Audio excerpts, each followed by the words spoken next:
7 from 1932. And the special thing about this car is that the back is in the shape of a boat. So basically the body type is known as a boat tail. This car, the engine in this car is about 800 cc and about 10 horsepower. And you were going to say that 800 horsepower. But yeah, it's quite a cute and So I'll show you the back as well. what can we There's a, you can keep anything here. There's a false roof on top, yeah, and then there's a spare wheel inside as well. Let's see the inside of the car. We have the steering wheel where we have the throttle control.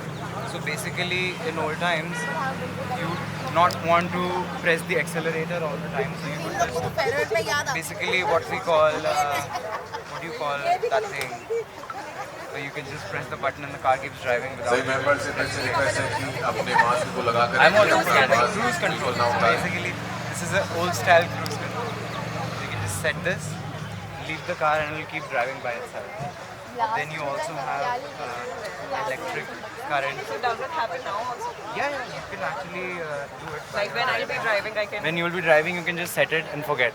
But So because of traffic, we don't usually use these days.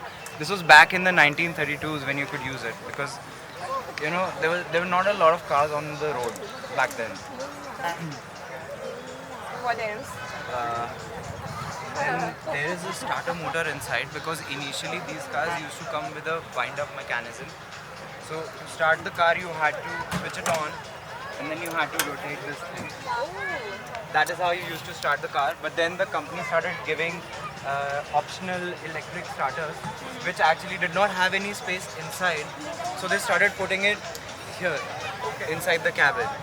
As you can see, it's over here, and that's how you start the car. And the button is also right here. Okay. So to For a start, yeah. so to start the car, you have to turn the switch, and then you have to press the button.